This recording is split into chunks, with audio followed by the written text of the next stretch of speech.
Olá, estamos aqui em mais um episódio do nosso podcast 2 Não Pode. Eu sou a Juliana Mansur. E eu sou Augusto Pinto. Oi, gente! E hoje a gente veio falar de um assunto, no mínimo, intrigante. Zona de conforto. Polêmico pra caramba. Será que a gente vive na zona de conforto? Será que isso é bom? Será que isso é ruim? Vamos descobrir. O que é a zona de conforto? Pô, você podia ter começado respondendo, Ué, mas né? a pergunta básica. Danadinha. Então, Ju, eu acho que zona de conforto sempre tem dois âmbitos, né? Tem o âmbito negativo, que está associado à preguiça, acomodação, que é o mais... Quando você fala em zona de conforto, você pensa nisso. Mas tem um lado bom também, que é a zona de conforto é objeto de desejo, né?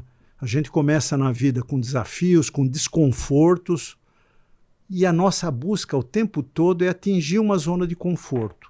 Mais que isso, eu acho que morar na zona de conforto nunca é bom, e nós vamos falar isso ao longo do programa, mas eu acho a zona de conforto necessária para a gente enraizar algumas coisas, né? Então, se eu olhar profissionalmente, eu vou lá, eu faço investimento, eu abro uma loja, eu cresço o site, de repente eu preciso de um respiro para que tudo aquilo se consolide e eu não me atropele no processo. Isso pode parecer uma zona de conforto, mas criar essa raiz também é desafiador, né? Então, eu acho que a zona de conforto, ela tem que ser um intervalo.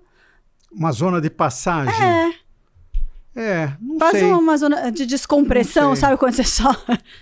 Eu acho que quando a gente... Porque também a questão de zona de conforto tem âmbitos, né? Tem o âmbito da família, tem o âmbito do trabalho, dos relacionamentos, das amizades e tal. Cada âmbito desse é um pouquinho diferente, né?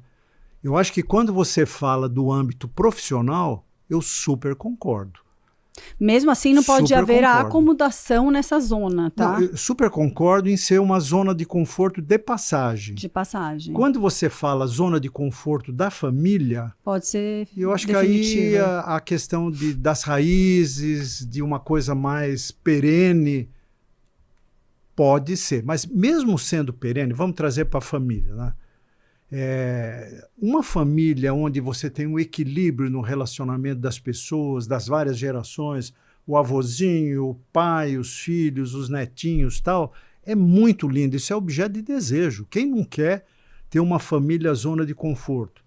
Mas mesmo na família, se a gente permitir que as pessoas se acomodem nas suas posições, nem na família é bom. Eu acho que, sei lá, por exemplo, a gente vira e mexe, a gente traz esse exemplo aqui porque nós adoramos, são os almoços de família no domingo. Cada almoço nosso no domingo não é exatamente igual, porque a gente chacoalha a roseira de uma forma diferente, a gente debate assuntos diferentes. Então, a gente vinha conversando no carro, como a gente faz sempre, né?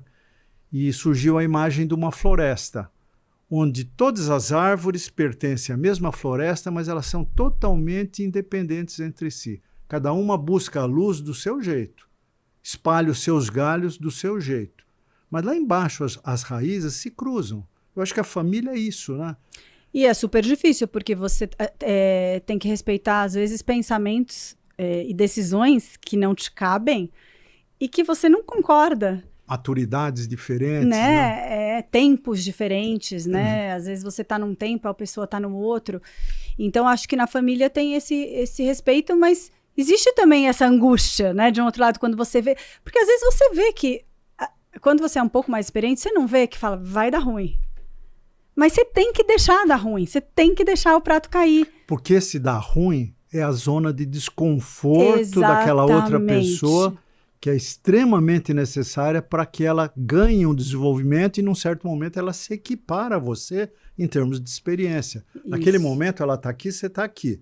Você tem que deixar aquele cara, desculpa o português, se fuder um pouquinho para ele chegar aqui, senão não chega. Porque uma coisa eu afirmo com segurança. Não existe desenvolvimento e crescimento na zona de conforto, onde está tudo gostoso. Tudo que a gente desenvolve, tudo que a gente aprende, vem na parte desconfortável, né? E muitas vezes é até conflitante, porque as pessoas querem fugir do desconfortável, mas o sentido da nossa vida está no desconforto. Você acha que a gente tem que buscar a zona de desconforto? Ou tem que aceitar a zona de desconforto? Acho que as duas coisas. Às vezes ela acontece e a gente tem que aceitar, e mais do que aceitar, tentar dar propósito para aquele acontecimento ou tentar descobrir o porquê você está passando por aquilo, para que aquilo não seja em vão, senão você vai passar de novo, porque certamente existe um aprendizado, né? Então eu não sei se a palavra é buscar o desconforto. Eu acho que é importante a gente ter uma inquietude na gente, né? Quando tá tudo muito redondo, a coisa tende a ficar morna, e essa coisa morna, não sei, eu acho, é que eu tenho essa inquietude, então eu acho que... Mas isso não é natural de todo mundo, né? Não é natural, combinar. mas... Quem não tem essa chama de inquietude, como é que ela pode... Provocar, né? Provocar essa inquietude, né? Eu acho que tem a ver com a curiosidade, né? Geralmente são pessoas que são mais rígidas, talvez. Ou não Se tem nada a ver. Se questionar seria um bom caminho? Se questionar, falar assim, eu sempre leio romance, eu vou ler aventura. Porque você não vai nem saber se você gosta de aventura, se você lê apenas romance. Aí você pode ler odiar, e aí você fala com embasamento, gosto mais de romance. Mas eu acho que se colocar em situações que talvez não são as situações que você se colocaria. Você pegar assim, tem gente que vai viajar e só vai para o mesmo lugar, que é aquele que ela conhece, que é aquele que é bom. A gente faz um pouco isso no final do ano, né? Eu vou há 15 anos para Réveillon no mesmo lugar. Eu amo a rotina das nossas viagens. Mas faço outras coisas que são coisas diferentes do que eu faria. Então, às vezes, até vai escolher uma viagem. Em vez de escolher aquela que seria óbvia para você escolher uma coisa totalmente diferente. Será que não vai ser incrível? Será que ela não vai ser muito mais cheia de descoberta? Então, se isso é verdade, acho que é, né? Porque é incontestável. Você conversar com todos os seus amigos, todo mundo que você conhece, todos vão dar o mesmo depoimento. Foi preciso algum desconforto na minha vida para eu dar o próximo passo, em qualquer sentido. Para casar, para ter filho, para empreender, para qualquer coisa. Por que a gente foge disso? E a gente foge, hein? A maioria das pessoas... Eu acho que a gente não fica caçando desconforto, mas eu acho que ele é inerente da nossa vida. É medo, será? Todo mundo prefere estar no gostoso, né? Mas não tem como fugir do desconforto, é impossível. Quando eu casei com a pessoa que eu queria, muito apaixonada, muito feliz. E eu lembro, acho que até contei já isso aqui, eu voltei da lua de mel, fui pra minha casa e eu chorei 10 dias. E eu falava pro meu marido, eu falava assim, eu amo você, eu não tô arrependida, mas a casa da minha mãe era mais legal. Tipo depressão pós-parto, isso, Tipo depressão pós-parto. A casa da minha mãe era mais legal, tinha mais gente, tinha mais movimento, tinha meu irmão, tinha o cachorro, tinha meu pai e minha mãe. Era mais legal. E aí, eu tive que passar por aquela fase um pouco desconfortável para construir a minha casa e o meu lar, que hoje eu não trocaria pela sua. Não por nada, mas porque eu construí a minha, entende? Então, não tem como não passar por algum desconforto, mesmo num momento que era incrível e sonhado, eu tô querendo dizer, sabe? Eu casei, nossa, queria muito. Foi desconfortável. Ju, eu acho que o nosso público, o povo que está nos vendo, nos escutando, certamente deve pensar a zona de desconforto mais no âmbito profissional do que no âmbito família, amizades e tal, que acho que vale a pena discutir também. Vamos falar um pouquinho da zona de conforto no ambiente profissional. Você foi alguém que eu me lembro, na tua vida toda, você não fugiu dos desconfortos, né? Às vezes até buscou para poder dar o próximo passo. O que você sugeriria para as pessoas que são empresários ou estão desenvolvendo uma carreira profissional para não se deixar pegar pela armadilha do desconforto, do conforto? Eu acho que a gente nunca tem que chegar naquele ponto que tá bom aqui, eu não quero mais que isso. E não tem a ver com ambição, sabe? Não tem a ver... Tem a ver com o quê? Hoje eu tô numa fase que já passei vários perrengues na minha empresa, tô numa fase que tá redondinha, tá confortável, poderia falar, agora vamos seguir exatamente fazendo só o que a gente faz. Mas eu acho que a vida perde a graça, né? A gente tem que buscar desafios que façam nossos olhos brilhar, que façam a gente ir à luta, que façam a gente ser criativo. Se você ficar no mesmo lugar, como é que você vai desenvolver e exercer sua criatividade? Você não vai. Você não acha que isso depende muito do cargo, da responsabilidade? Por exemplo, numa empresa, o CFO, o cara que cuida das finanças, ele é remunerado para manter a empresa na zona de conforto. Ele não é remunerado para a empresa arriscar, para lançar um produto novo, ele é remunerado, o bônus dele está atrelado a resultado financeiro, a mais lucratividade. Sim, mas às vezes a maior lucratividade você precisa dar passo para aquilo, onde num momento você vai ter menos dinheiro, porque você vai investir, para ali na frente colher uma lucratividade maior. Mas essa é a cabeça do dono, do CEO. O CEO pensa assim, o CEO é pago para Então pensar assim. não poderia ser CFO, é simples. Pois é, mas digamos, um CFO não inova. Ele não pode trazer uma de... proposta onde vamos gastar um pouquinho do nosso caixa. Não sei. A Marília seria uma CFO? Eu acho que não. Não, porque Acho ela é bem que da não. finança.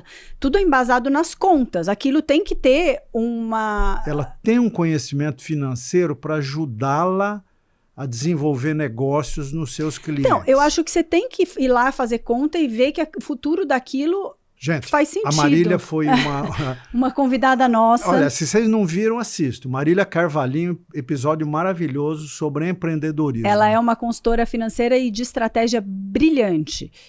E tudo que a gente faz tem um embasamento de números. E mesmo assim, às vezes a gente vai errar, mas a gente erra fazendo uma coisa que, putz, vamos agora nos descapitalizar um pouco para fazer esse investimento, porque lá na frente a gente vai colher aquilo. Porque também não existe milagre. Você não tem como você crescer se você não investir nada. Existe? Não. E, na verdade, eu tô lançando esse exemplo e eu estou lembrando de uma situação minha, né?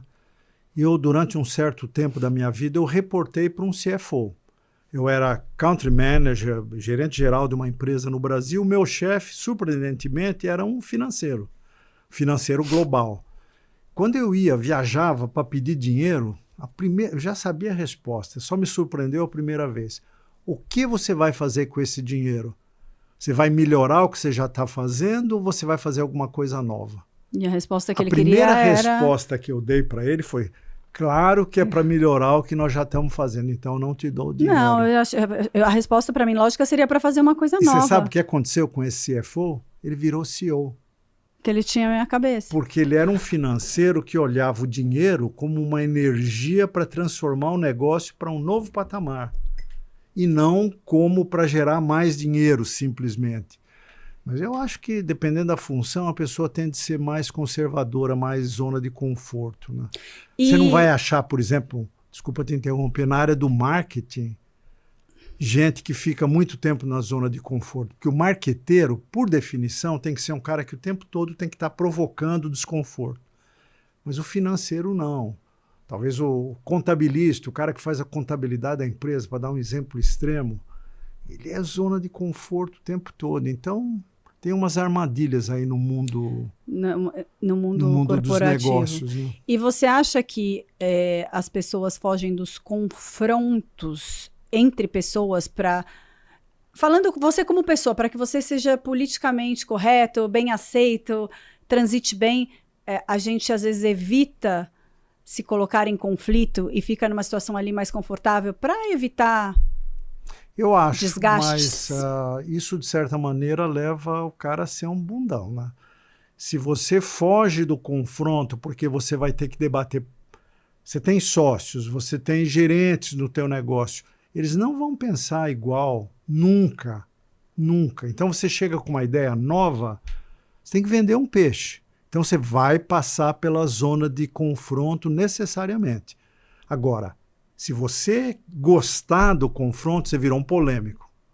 Às vezes eu sou um pouco polêmico, estou fazendo uma autocrítica. Não precisa confrontar tudo. Não precisa confrontar tudo. Gostar dessa... Isso vira polêmica e polêmica não é bom. Mesmo sendo um pouco polêmico... Eu não sei se você é polêmico, eu acho que você é provocativo. Eu acho que você se provoca o tempo todo para descobrir coisas novas, para estar atualizado, e aí você acaba tendendo a fazer isso com as pessoas. Você é aquela pessoa que fala, pensa comigo, pensa assim, você mesmo responde. Mas o provocador não é muito bem visto, né? Você acha? Eu acho que o provocador faz a gente pensar... do que elogiado por ser provocador. Eu sinto, às vezes, que as pessoas não gostam. Porque ao provocar, você está indiretamente fazendo uma pergunta. Não, você está fazendo uma pergunta. Cara, por que você não sai dessa tina de merda quente aí? Tenha coragem.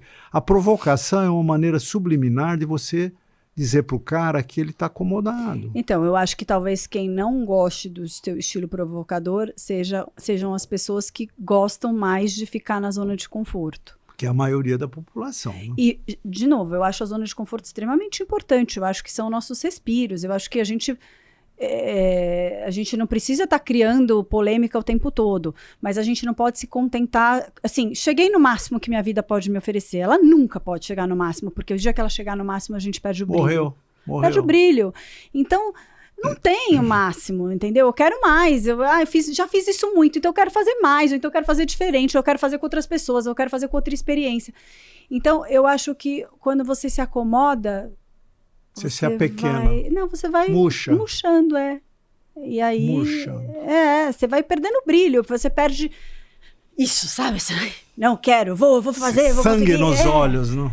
E talvez tenha gente que tenha mais isso. Eu acho que eu tenho isso bastante, gente que tem menos, mas eu acho que quem tem menos tem que buscar, porque vai descobrir muitas coisas, né? Em todos os aspectos. Mas acho que a gente tem que ser realístico com o mundo, com o cenário da vida. As pessoas todas não estão no mesmo nível para enfrentar desconforto. Não, a imensa maioria vive... Né? Se você acredita, como eu acredito, em múltiplas vidas, em reencarnação, aperfeiçoamento contínuo, você vai encontrar gente que naquele momento está na função de viver na zona de conforto, no nível... Porque viver no desconforto é um aprendizado progressivo, né? O desconforto não é ruim. Eu acho que ele é rotulado como ruim, mas ele não é ruim. Ele é provocativo, ele te faz pensar, ele te faz refletir, ele te faz ir atrás dos porquês aquilo está acontecendo, fazer uma autoanálise, talvez tentar uma reação diferente. A gente fala desconforto, eu acho que a pessoa já olha como uma tragédia, uma coisa muito ruim. Não necessariamente. O desconforto, ele te provoca. Ele, sei lá, você faz musculação, você faz o pezinho lá. Chega uma hora que aquele peso você nem sente, você nem percebe que você está fazendo. Para de ter benefício. Para de ter benefício. Aí você tem que aumentar o peso. Na primeira vez que você aumenta, é desconfortável, mas ele é ruim. Mas o desconforto vicia, vira um ayahuasca da vida que você curtiu e que você quer fazer a viagem de novo e tal. Porque você vê, principalmente em esportes de risco, as pessoas vão num nível de... progredindo o risco, alguns morrem num certo momento, se matam, né? Não sei se já viu aquelas escaladas freestyle, que o cara começa com corda, depois ele escala com as mãos, com zero proteção, escala, sabe, montanhas escarpadas. Estamos indo para uma linha suicida, né? Mas olha, a gente vinha conversando, tem um amigo meu que escreveu um livro que ele chamou do Meu Everest. Você falou. Contando a história para quem não viu o nosso papo. A gente sempre vem conversando no carro sobre o que a gente vem falar aqui para vocês. Então a gente faz um preview do episódio e nesse preview surgem ideias legais. Eu estava falando para a Ju. Tem um amigo, Luciano Pires, não é tão amigo, mas é uma pessoa que eu conheço aí do mercado e tal, que tem um podcast muito legal chamado Café Brasil, e ele escreveu um livro.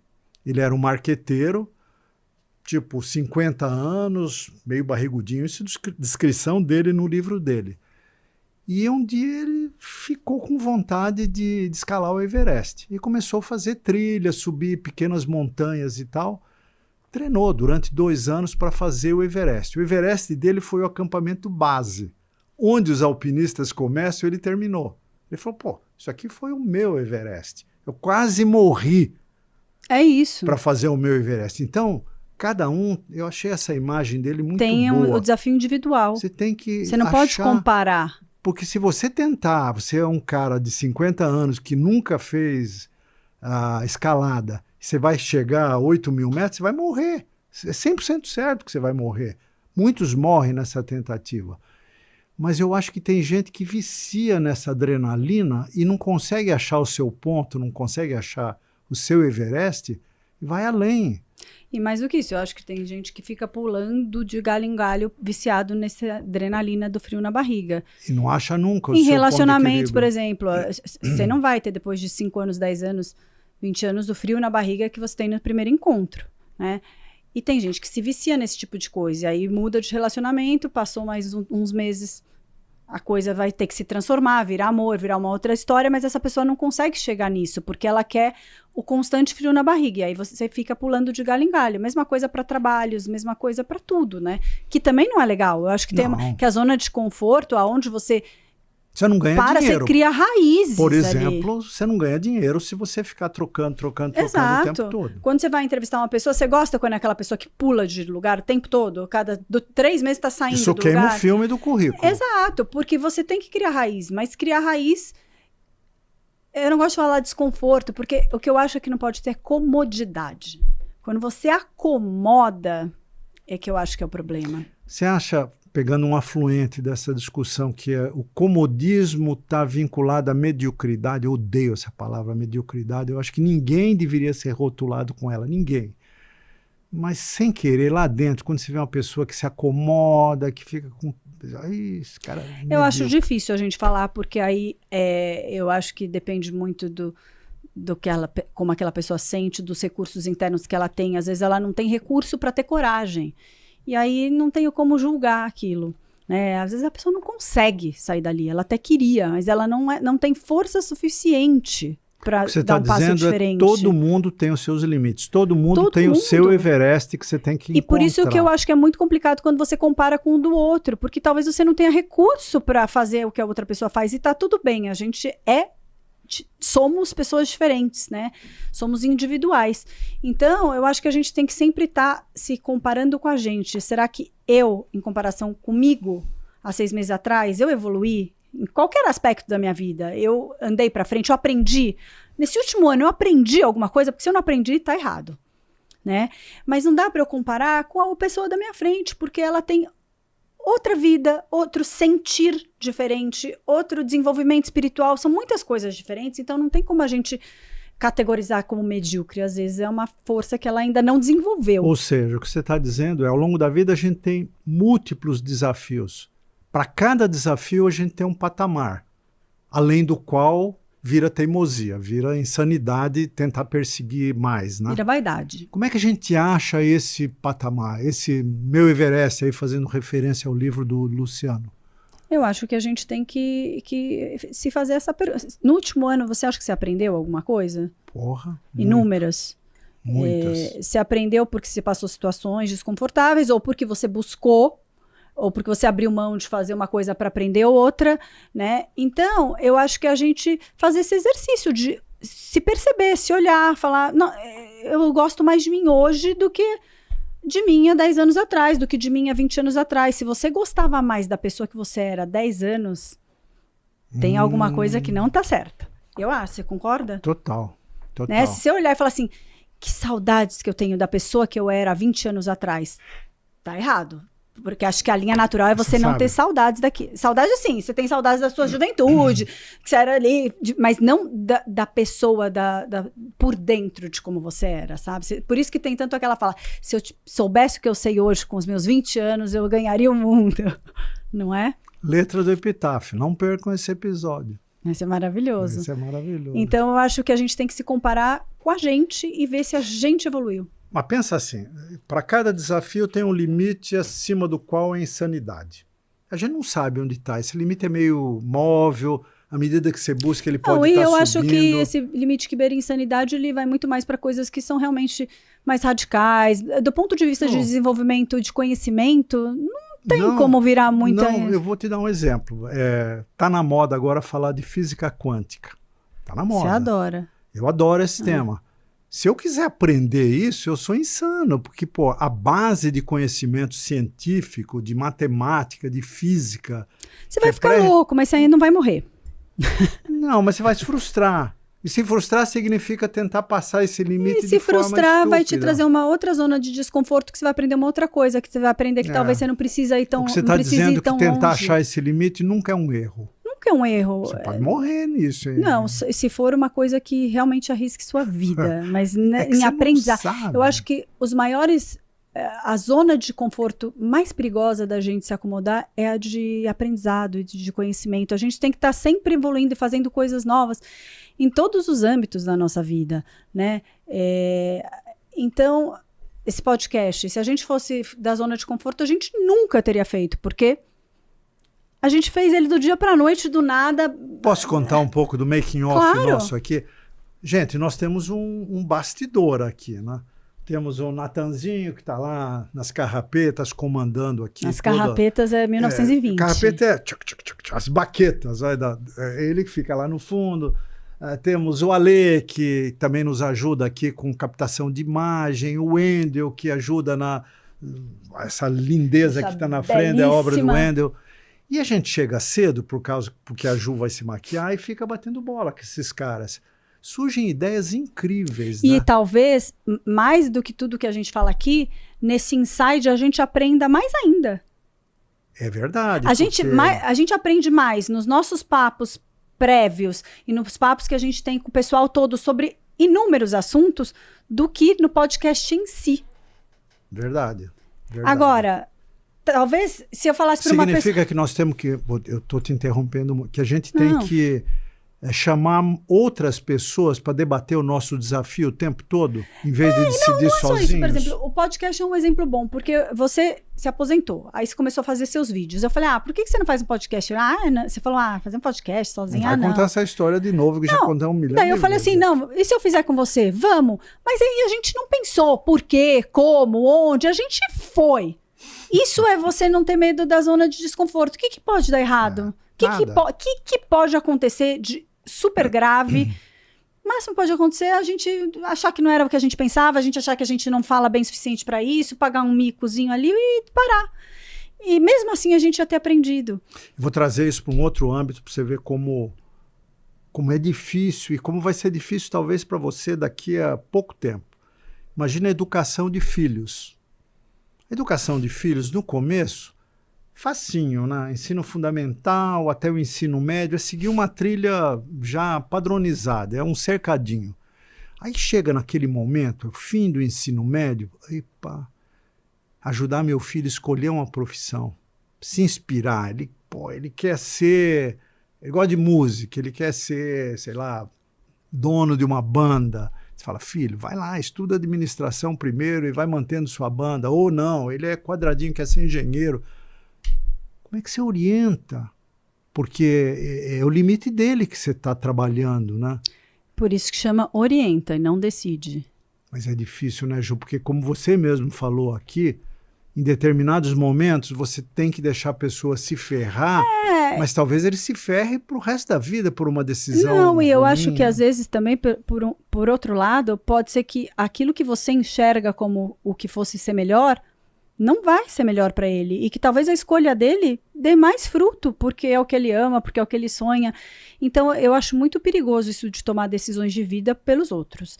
Eu entendo que a gente falando de adolescente... Porque eles estão numa idade que eles podem escolher um patamar do Everest que eles vão morrer. Everest, entre aspas, né? Não, se escolherem uma coisa que eles vão morrer, você vai interferir. Mas o que eu quero dizer assim, eu tenho um filho nessa idade, eu tenho o Pedro, que estava numa super dúvida se fazia faculdade aqui ou fora. Ele queria o que eu falar que é melhor, ele faz. Mas eu não posso tomar essa decisão. Não é justo eu tomar essa decisão por ele.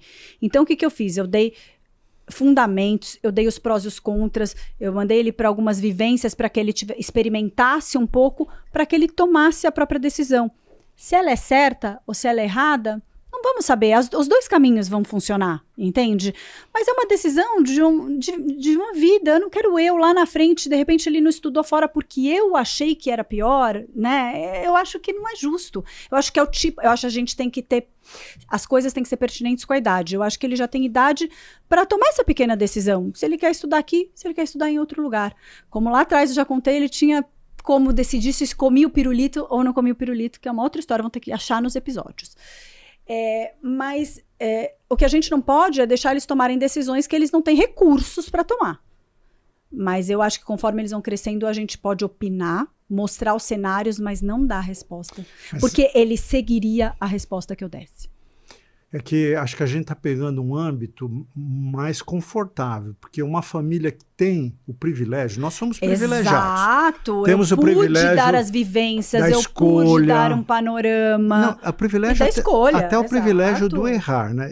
Da escolha, porque tem gente que tem opção. Eu quero trazer esse mesmo exemplo para um outro cenário muito mais difícil, né? Que é o cenário de famílias socialmente disfuncionais, com problemas, famílias da comunidade, né?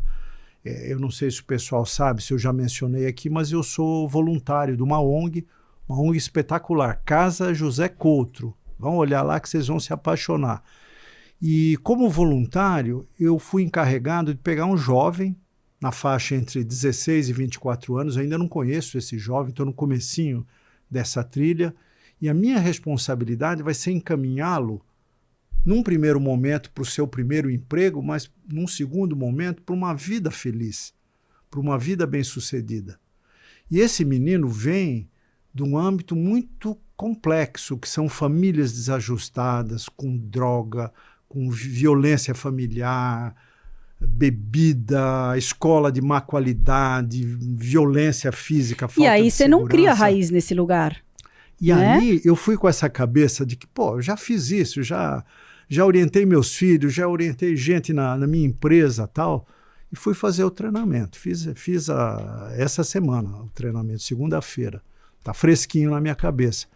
Foi um banho de humildade para mim, porque eles começam a trazer esses fatores de desajuste.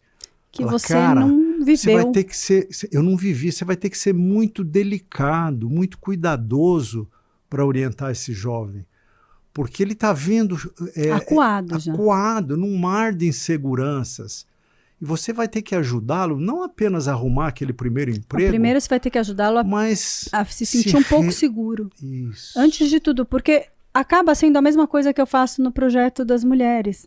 Exatamente, né? Mulheres Reais. O tema é empreendedorismo digital, mas não tem como você ensinar empreendedorismo digital antes de quebrar uma casca da insegurança de pessoas que crescem ouvindo que não pertencem, que está tudo errado ali.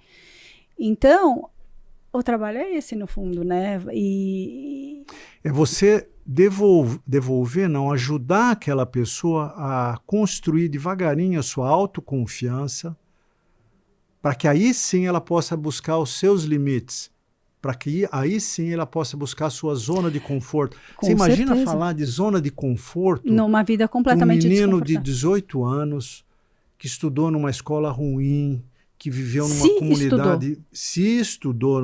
Esses da Casa José Coutro também são privilegiados, porque a casa pega os meninos... E abraça. Então, já são privilegiados, porque tem um tanto de moleque lá dentro da comunidade que não teve esse privilégio. Mas mesmo assim, eu tenho que ajudar a construir uma zona de conforto para aquela pessoa que sirva de apoio para ela dar o primeiro passo da sua vida. Entendeu? Para sair de uma zona ruim. E tem exemplos lindos. Não, e tem coisas até mais graves, né? Às vezes você nasce num ambiente onde você aprende tudo que é errado. Mas que para você é certo. Seu pai faz, sua mãe faz. E aí, como é que você vai para um mundo onde tudo aquilo que você aprendeu é errado? Sei lá, você nasceu na casa que o seu pai é bandido. Ele rouba e você vive disso. Quando você nasce um papel em branco e aí você aprende o certo e errado. E o exemplo que você tem te traz isso. E quando esse exemplo ele é errado e você aprende desde criança, como é que você condena um jovem? Não dá. Não dá. Mas é muito complicado ao mesmo tempo, né? É difícil quebrar isso. É muito difícil.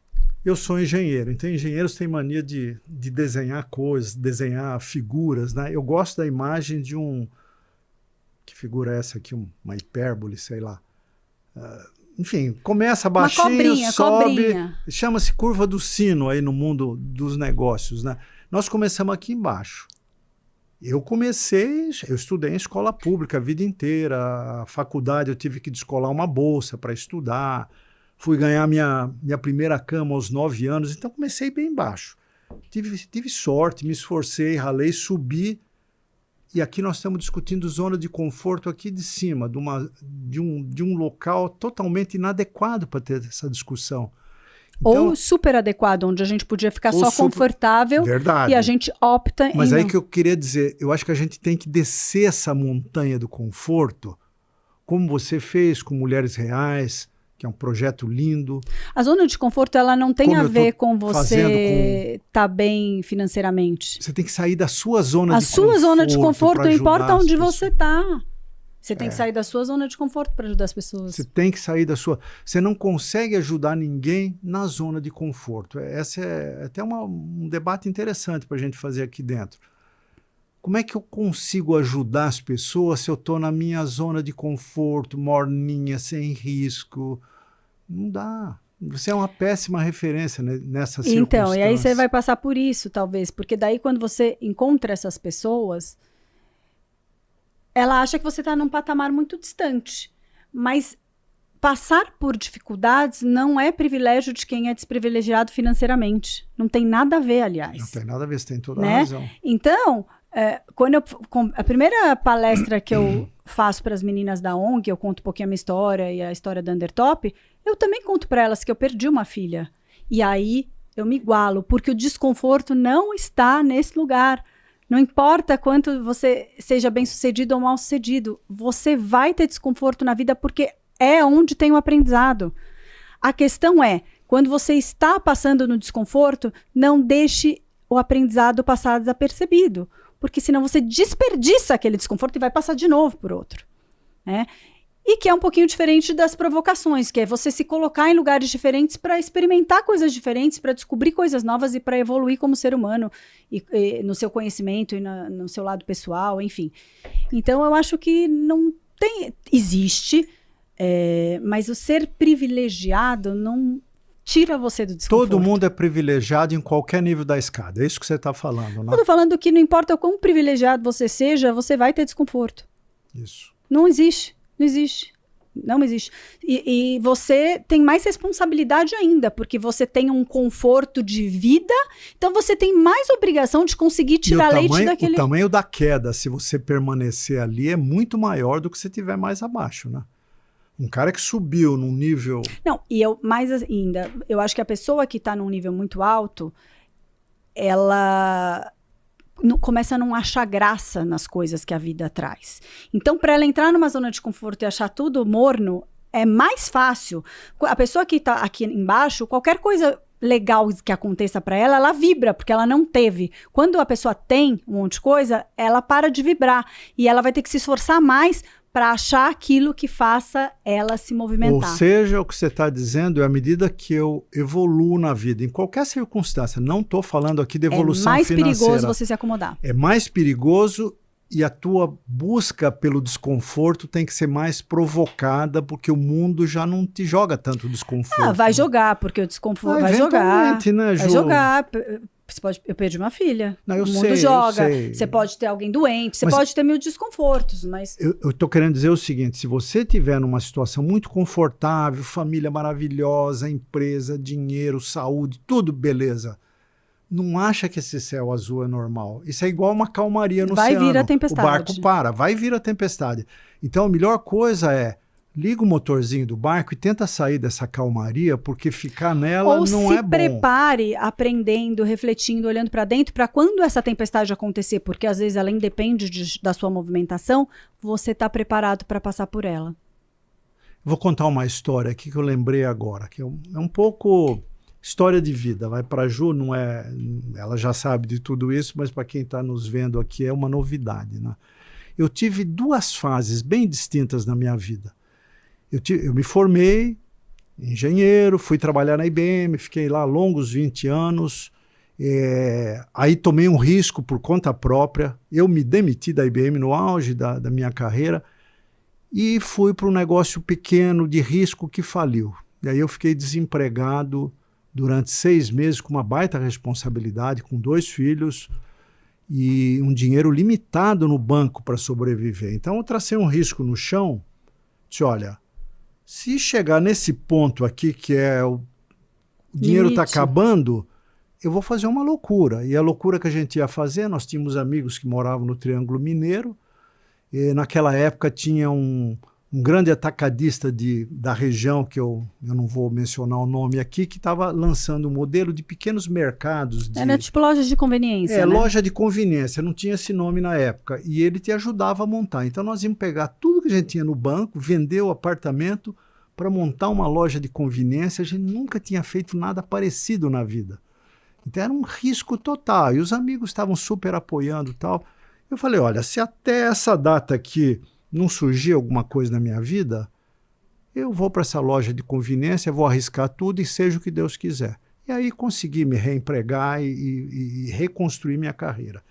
Esses 6 meses desempregados foram um marco de aprendizado da minha vida. Até então, eu era um cara de zona de conforto total, tomada de risco muito pequeno, dar os passos sempre atrasados na minha carreira, até que a vida me deu um pé na bunda, fiquei desempregado 6 meses, no limite da falta de dinheiro e responsabilidade da família. O resto da minha carreira, daí até o ano passado, foi maravilhoso porque eu aprendi um montão de coisas naqueles 6 meses, que são a minha caixa de ferramenta até hoje na minha vida. Você viveu isso com a gente, você deve lembrar de um monte de coisa que a gente aprendeu. Eu lembro que tinha, não era uma planilha, mas tipo uma planilha que tinha assim, a gente pode alugar um filme na Blockbuster por semana, a gente pode... Tempo de aluguel de filme na Blockbuster. Eles nem sabem o que é Blockbuster. Eu alugava livro num sebo para ler. Mas era tudo posso alugar tantos livros, posso ir comer na lanchonete tal, uma vez no mês. Cinema uma vez a cada 2 meses. Era assim, eu não lembro da planilha, mas esse aprendizado, gente, foi a minha universidade, foi a minha pós-graduação. Tudo que eu aprendi naqueles 6 meses de perrengue, eu apliquei no resto da minha vida para ser mais feliz, para ter mais abundância, para ensinar melhor valores para minha família. E no fim, sua vida estava aqui, você se recolocou, mas talvez ela estivesse lá. Sei lá, às vezes a pessoa com quem eu fosse casar e formar uma família não estivesse aqui, eu tivesse que ir para lá para viver isso, né? Então, às vezes tem movimentos na nossa vida que parecem ruins e desconfortáveis, mas que vão te levar para o seu destino e para a direção que você tem que estar. Você não acha que a nossa vida é circular? Que a gente toma decisões achando que era uma encruzilhada, um Y, mas não. Se eu tivesse pego o lado esquerdo, do mesmo eu ia jeito. chegar no mesmo lugar, porque acho que o que a gente tem que aprender na vida talvez seja a única coisa que já vem carimbada na nossa vida. Então, mas talvez naqueles 6 meses, o que você tinha para aprender, você tenha aprendido e não precisou deste movimento maior. Talvez se você não tivesse aprendido o que estava ali naqueles 6 meses, você tivesse que fazer o segundo movimento para talvez aprender nessa segunda etapa. Então, eu acho muito importante essa parte de, se você não está aprendendo nada, para pensar e olha, porque não existe esse desconforto para não aprender nada.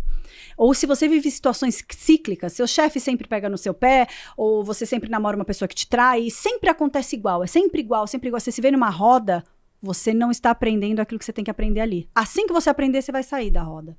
Então, e às vezes não é fácil, né, enxergar. Não, nem sempre é óbvio. Olha, eu vou te falar, se levar isso para o extremo, até o nosso entretenimento banal, ver série à noite, por exemplo. Né?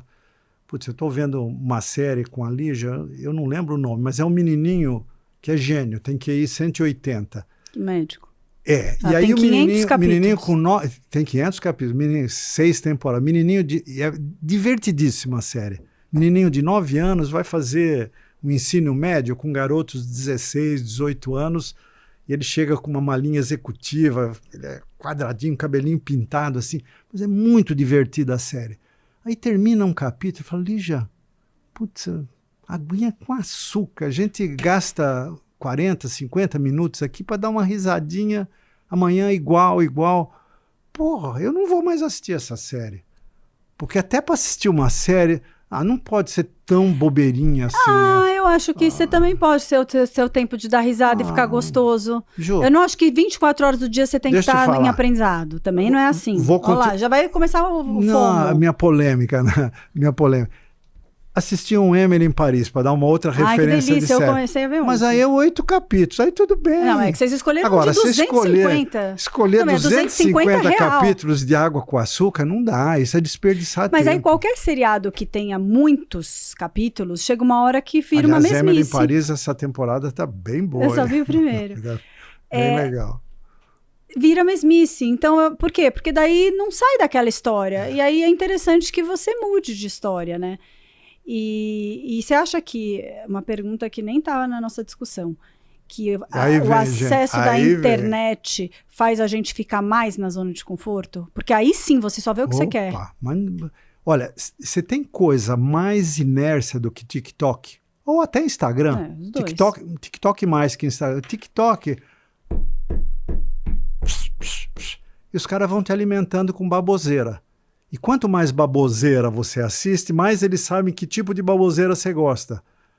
Depois de alguns meses, você está consumindo só a baboseirinha padrão que você mesmo estabeleceu para si. Mas para isso você parou de assistir filmes, você parou de ler livros. Então... Puta armadilha a internet. Puta armadilha. Que dificílima de sair. Dificílimo. Como é que você sabe? Como é que você foge disso? Eu não sou uma rata de... Como eu trabalho com isso, eu não sou uma rata de consumo de rede social. Eu sou viciada em joguinho, é diferente. Sabe? Sudoku, agora eu tô no Sudoku. Mas aí é um pouco mais... O dia inteiro eu jogo. Isso é aceitável, não é? Isso eu faço o dia inteiro. Isso é aceitável, eu tô trabalhando minha mente. Sudoku, eu sou viciada... no momento sou viciada no Sudoku, mas eu não sou viciada na rede social. Não tenta fazer Sudoku com o seu filho, porque você vai tomar um pau. Nossa, mas eu já tô num nível mestre. Olha... Mas, enfim, não deixa de ser um vício. Toda vez que eu tenho um joguinho, e aí eu acho que ele tá consumindo o meu tempo mais do que deveria, virou eu deleto. Vício, foge. Deleto. Acho que você tá certo. Porque, cara, não pode ser só isso. Aquela coisa assim que... Se parou de ver a série 1 minuto para outra pessoa ir no banheiro, você abriu ali para fazer, tá errado. Eu sou viciado em YouTube. Você conhece algum viciado em YouTube no mundo? Eu conheço Pedro, meu filho. YouTube? Nossa, ele só vê YouTube. Nossa, eu sou viciado em YouTube. Eu sou viciado em alguns temas no YouTube, né? O que eu mais gosto é a aerospace. Conquista do espaço, a SpaceX, o Elon Musk com suas naves espaciais. Está envolvido com os astronautas que vão ficar lá até fevereiro? Putz, isso eu acompanho diariamente, o Starliner. Os caras estão presos lá e não conseguem... Agora a nave vai voltar sem tripulação. Vazia, e aí eles vão voltar com a nave do Elon Musk. 2025 e vão voltar com a nave do Elon Musk. Se tudo der certo, porque falando de espaço não se sabe. Mas a aventura dessa semana é chamada Polaris Dawn. A Polaris Dawn é uma nave do Elon Musk, mas que vai ser tripulada por 4 civis.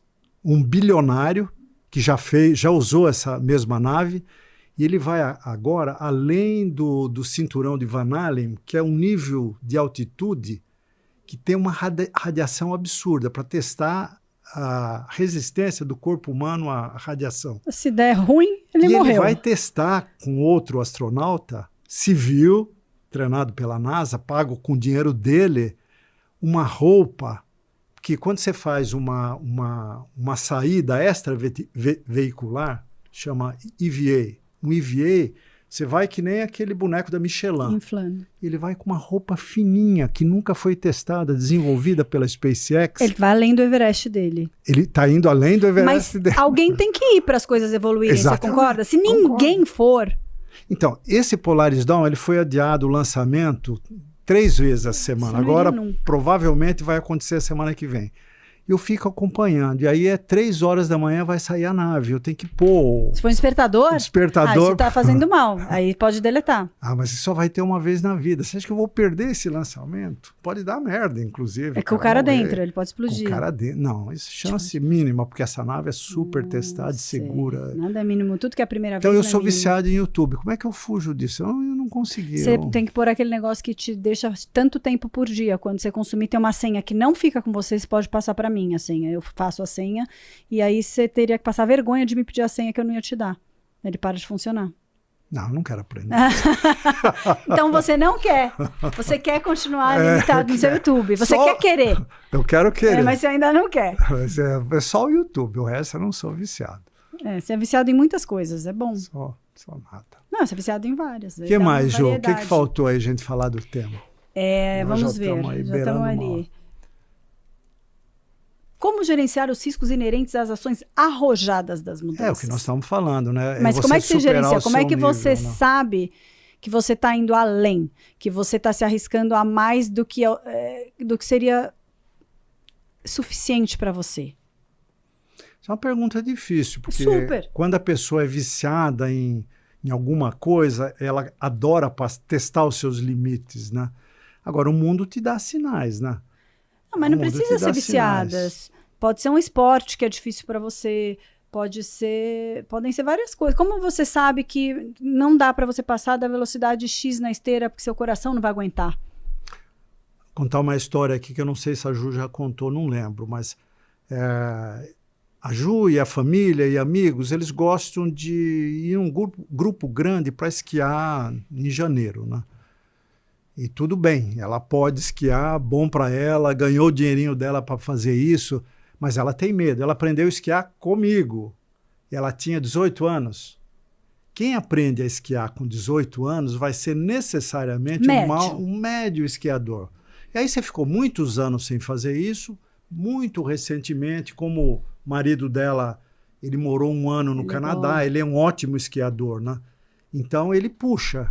E você contou que você vai com medo. A gente já discutiu isso muitas vezes.